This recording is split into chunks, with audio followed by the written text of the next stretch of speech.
All right, shalom everybody. So I am way late today on the daily reading. Shalom Danielle, Daniel Brown. How you guys doing?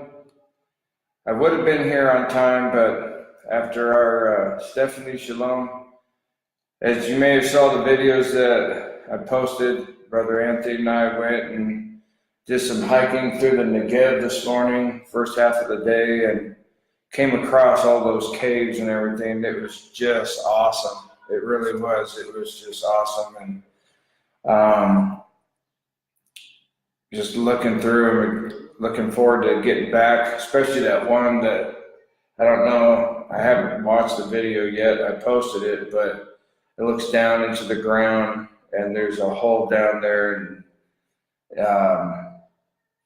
and some kind of cave down there. So I'm looking forward to checking it out and seeing exactly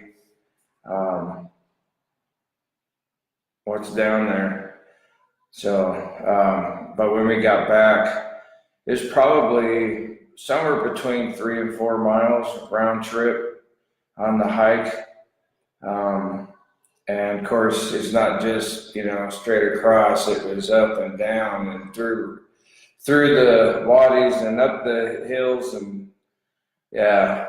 And this old man hasn't done that in a while, so I took a nap when I got home this afternoon. So I slept for about 2.5 hours. So, but anyways, all right. So everybody, Chucky, T. Lynn, Glenda, shalom everybody. So yeah, we're gonna get some climbing rope and tie off. There's a big, huge boulder right by the hole. I'm gonna tie off there and then be able to climb down in there. So, but all right. So we are on day 55, Isaiah 55. Everyone who thirsts, come to the waters, and you who have no money, come, buy and eat. Yes, come, buy wine and milk, without money and without price. Why do you spend money for what is not bread, and your wages for what does not satisfy? Listen carefully to me and eat what is good, and let your soul delight itself in abundance. Incline your ear and come to me. Hear, and your soul shall live. And I will make an everlasting covenant with you, the sure mercies of David. Indeed, I have given him as a witness to the people, a leader and commander for the people. Surely you shall call a nation you do not know, and nations who do not know you shall run to you, because of Yehovah your Elohim, the Holy One of Israel, for he has glorified you. Seek Yehovah while he may be found. Call upon him while he is near. Let the wicked forsake his way, the unrighteous man his thoughts. Let him return to Yehovah.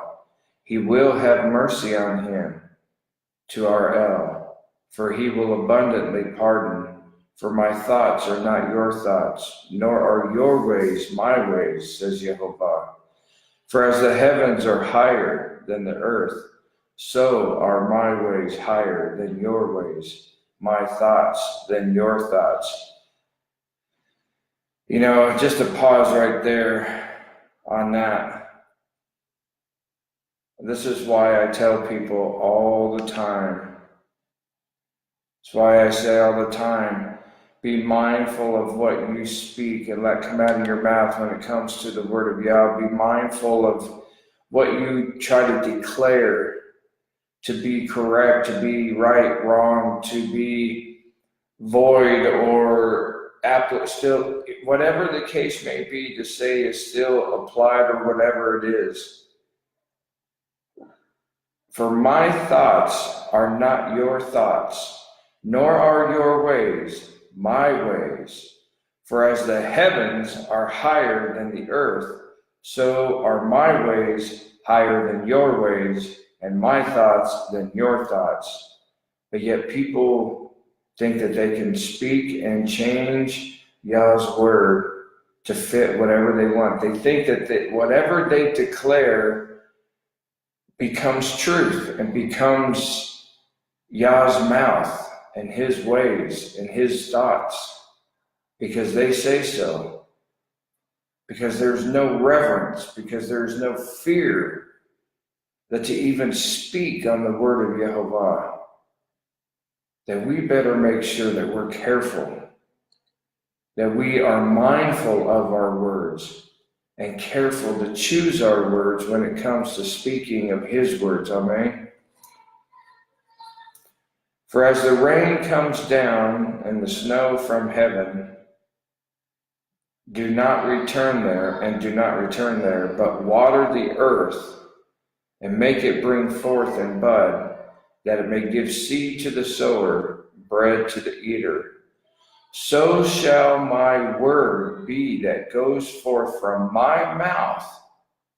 It shall not return to me void, but it shall accomplish what I please.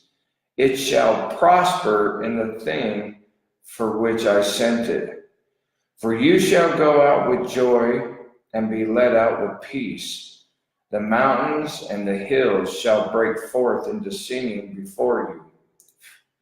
All the trees of the field shall clap their hands. Instead of the thorn shall come up. Let me try that again. Instead of the thorn shall come up the cypress tree. Instead of the briar shall come up the myrtle tree. It shall be to Yehovah for a name, for an everlasting sign that shall not be cut off. Cut and dry. Amen. So if nothing else, Mishpahah, and everything that he has set his word out to do, it shall not come back to him void. It will accomplish what he's declared it to do. No matter how man tries to change things and declare things to not be, or declare things to be that the word doesn't say, or whatever the case may be, we need to make sure that we don't hear people like that. When people spend their time trying to say that the word doesn't say this and the word doesn't say that and it does, or the word says this and the word says that and it doesn't, those are the kind of people that you need to turn and run away from. When people spend time trying to prove to you that the word doesn't mean what it says, even though it says it, you need to run from those type of people. When people are trying to declare that the word is obsolete or done away with or any of those things, you need to run from those people, Mishpahah. And as a part of what is growing in these last days, a part of what is happening to us, a part of what we are seeing unfolding before our eyes today, Mishpahah, more than ever before, it is time for us to tighten things up with Yah in our walk. Obey his word. Leave it what it says and do your best to walk in obedience unto him. And quit listening to everybody else who wants to add or take away from it. Just do what his word says and you will always do right by Yah. Jeremiah 29:13. If you seek me, you will find me when you seek me with all of your heart. And the only way that you seek him with all of your heart is by studying his word, reading his word, crying out to him, praying, fasting, and asking him to show you whatever it takes so that you will be a man or woman after his own heart. Amen. So I love y'all, Mishpahah. And Anthony and I will be on here in just less than a couple hours tonight. We're starting at 7:30 here in Israel instead of 7. With 2 Men in the Torah, continuing on tonight with part 5 of Testing Paul's Writings to Torah, where we dive into his first book, Romans, and we are going to tackle chapters 1 and 2. So tune in, and we will see you here in a couple hours. I love y'all, Mishpaha. But most of all, y'all loves you. Shalom, shalom.